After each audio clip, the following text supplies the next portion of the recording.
and he's been campaigning around the state to join us. So, welcome, Shri. Thank you.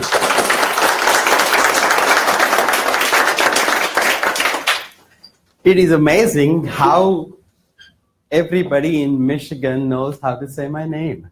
Looks like everybody got some training. So, my name is Shri. I'm proud to be running to be our next governor. And we'll talk a lot. We'll keep this informal, so feel free to interrupt me if you need to. So I am, like you said, an immigrant. I immigrated to the United States in 1979. And those were the days you couldn't go to Google and say, what's the weather in Akron, Ohio? They told me it's going to be cold, so I wore a sweater like yours. It was minus 10 degrees at JFK. And came to Akron, got a PhD in chemistry, and so I'm a scientist. I'm the kind of person that understands things like climate change and renewable energy, right? And why we must keep Great Lakes clean and pure, why we must hold corporations accountable for dumping chemicals that eventually find their way from the waterway to the lakes, right? And I'm kind of a scientist governor that would know why we must not have Flint, Michigan happen to us ever again.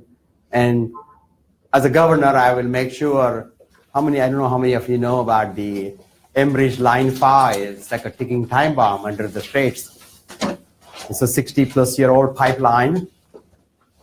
And if it bursts, it will create a lot of problems for the Great Lakes. And we are stewards of world's 20% supply of world's fresh water, and we must protect that for the future and our future generation. So as a scientist governor, I will do a lot of things, and I'll come in with a scientist mindset. You know how the scientists think. They look at the data, right? They look at both sides. They look at talk to experts. So when I make a decision, at my table, I will have all stakeholders. I will have experts. I will have people opposing me. And I will have an open mind to listen to, and then come up with a good solution, a big solution. Because what we really need is strong leadership.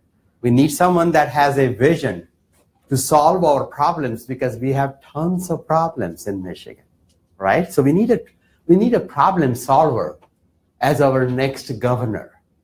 And I'll just start out with, because you said we should talk about education. I'm glad what you guys are doing. I'll try to join you if I can on Saturday. But absolutely, I believe no guns in school. We absolutely should have no guns in education places. We should have no guns in religious places. We do not need our teachers to be carrying guns. Teachers need to teach. We need to invest money into our schools so we'll have the best technology where we can protect our students and our teachers so they can have a safe learning environment. And the solution isn't to give guns to the teachers. We need a thorough, universal background checks on guns. We need to ban assault weapons. We don't need those to protect our Second Amendment rights. So I would be against having, semi-automatic weapons. And we need to, make our schools safer. But we have a huge issues in our education. And I want to be the education governor. And I want to be the education governor Michigan never had. And I'm not just saying, because a lot of politicians, their consultants write them a speech and they memorize it and they go and say exactly the same. Because, I go and have debates and forums with other candidates, and I can really give their speech because they say the same thing. Someone else writes them. I speak from my heart, so I don't have a memorized speech. Okay, I speak from my heart, and my staff here, I have two wonderful people here. Connor is here, and Jack back there. And they tell me that, Shri, you never give the same speech twice, right? And that's because I speak from my heart, and I talk what the issues are. And so in education, I will just start at pre-K. We need to really start investing in kids age of 1 to 4 years. Children at that age learn so much, and we need to have a universal pre-K to prepare the children for grade school. I want to invest in K-12. We spend $9,000 per student, and we spend $40,000 per prisoner.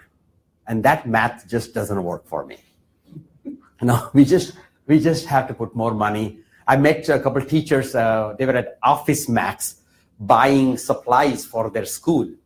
They're paying money out of their own pocket.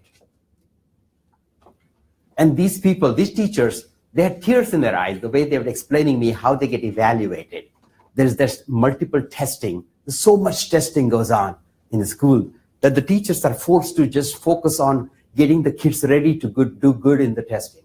Not learn real thing, but just focus on testing, because the test scores are used to evaluate the schools. And they're used to evaluate to the teachers and teachers' performance.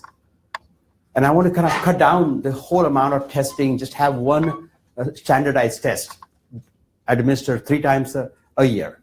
And that's all really we need. We need to put more money in it. The charter schools have created havoc. And somebody said I should talk about charter schools. And the charter schools have really, really, hurt our public schools. And I feel that no charter school, no for-profit charter school should be making money, making profits like Betsy DeVos or any corporation that she owns or others own. They shouldn't be profiting from our